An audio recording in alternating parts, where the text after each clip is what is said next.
Assalamualaikum warahmatullahi wabarakatuh. Perkenalkan, nama saya Maulana Arif Nugraha dari Prodi Teknologi Hasil Pertanian Indraya kelas B.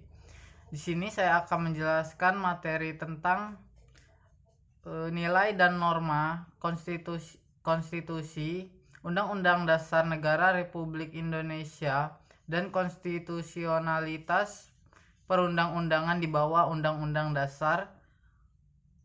Ujian akhir semester pendidikan kewarganegaraan. Nilai dan norma konstitusional Undang-Undang Dasar Negara Republik Indonesia 1945 dan konstitusionalitas ketentuan perundang-undangan di bawah Undang-Undang Dasar. Yang pertama, menelusuri konsep dan urgensi konstitusi dalam kehidupan berbangsa dan bernegara.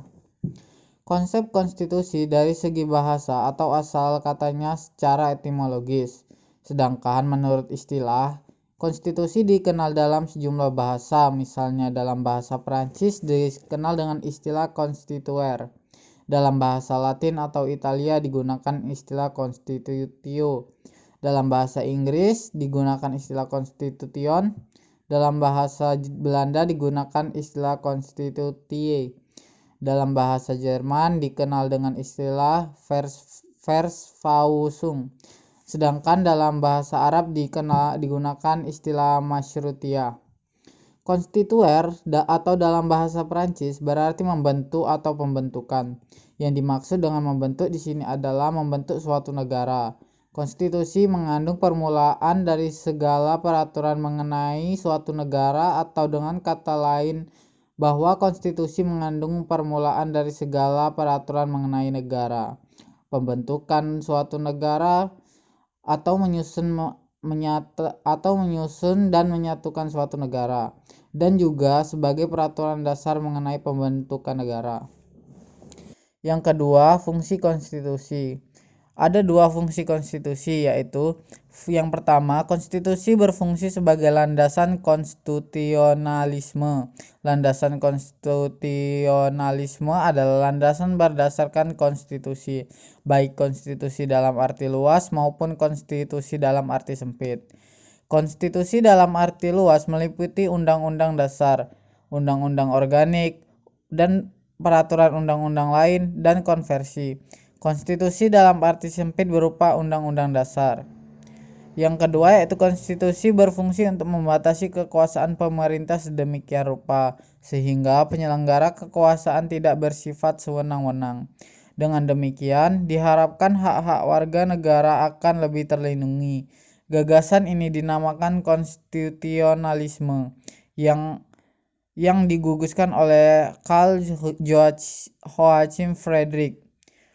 Dijelaskan sebagai gagasan bahwa pemerintah merupakan suatu kumpulan kegiatan yang diselenggarakan oleh rakyat, tetapi dikenakan beberapa pembatasan yang diharapkan akan menjamin kekuasaan yang diperlukan untuk pemerintah agar tidak disalahgunakan oleh mereka yang mendapat tugas untuk memerintah. Yang selanjutnya yaitu perlunya konstitusi dalam kehidupan berbangsa dan bernegara di Indonesia. Dalam kehidupan berbangsa dan bernegara Indonesia, konstitusi memiliki beberapa peran penting, antara lain menetapkan tujuan berdirinya bangsa Indonesia, menjadi identitas atau jati diri seluruh bangsa Indonesia, menjadi sumber hukum dan hukum tertinggi dalam sistem hukum Indonesia, dan mengatur berbagai aspek mendasar dalam kehidupan berbangsa dan bernegara Indonesia, termasuk dalam aspek administrasi dan pemerintahan. Yang selanjutnya, menggali sumber historis, sosiologis, dan politik tentang konstitusi dalam kehidupan berbangsa dan bernegara. Sejarah tentang perjuangan dan penegakan hak-hak dasar manusia sebagaimana terumus dalam dokumen-dokumen di atas berujung pada penyusunan konstitusi negara. Konstitusi negara di satu sisi dimaksudkan untuk membatasi kekuasaan penyelenggara negara, dan di sisi lain untuk menjamin hak-hak dasar warga negara. Seorang ahli konstitusi berkebangsaan Jepang Naoki Kobayashi mengemukakan bahwa Undang-Undang Dasar membatasi dan mengendalikan kekuasaan politik untuk menjamin hak-hak rakyat. Melalui fungsi ini, Undang-Undang Dasar dapat memberikan sumbangan kepada perkembangan dan pembinaan tatanan politik yang demokratis. Konstitusi dapat berupa hukum dasar tertulis yang lazim disebut Undang-Undang Dasar, dan dapat pula tidak tertulis. Kerajaan Inggris misalnya, sebagai negara konstitusional, tetapi tidak memiliki suatu naskah Undang-Undang Dasar.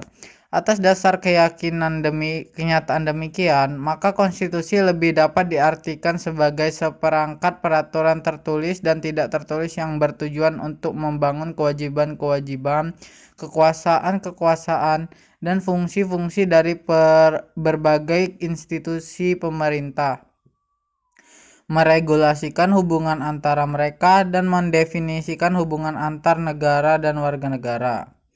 Dalam arti sempit, konstitusi merupakan suatu dokumen atau seperangkat dokumen yang berisi aturan-aturan dasar untuk menyelenggarakan negara. Sedangkan dalam arti luas, konstitusi merupakan peraturan baik tertulis maupun tidak tertulis yang menentukan bagaimana lembaga negara dibentuk dan dijalankan. Yang selanjutnya, membangun argumen tentang dinamika dan tantangan konstitusi dalam kehidupan berbangsa dan bernegara di Indonesia. Setelah ditetapkan 1 hari setelah proklamasi kemerdekaan, Undang-Undang Dasar Negara Republik Indonesia 1945 mulai berlaku sebagai hukum dasar yang mengatur kehidupan ketatanegaraan Indonesia dengan segala keterbatasannya. Hal ini dikarenakan sejak semula Undang-Undang Dasar Negara Republik Indonesia 1945 oleh Bung Karno dikatakan sebagai Undang-Undang Dasar kilat yang akan terus disempurnakan pada masa yang akan datang. Pada pertengahan 1997, Indonesia dilanda krisis ekonomi dan moneter yang sangat hebat. Terjadi gelombang unjuk rasa secara besar-besaran yang terjadi di Jakarta dan daerah-daerah lain. Pemerintah sudah tidak mampu lagi menanggulangi keadaan, dan pada 21 Mei 1998 Presiden Soeharto menyatakan berhenti dari jabatannya. Pada masa berhentinya Presiden Soeharto, itu menjadi awal era reformasi di tanah air. Sekian penjelasan materi dari saya. Apabila ada salah kata, saya mohon maaf. Saya akhiri. Wassalamualaikum warahmatullahi wabarakatuh.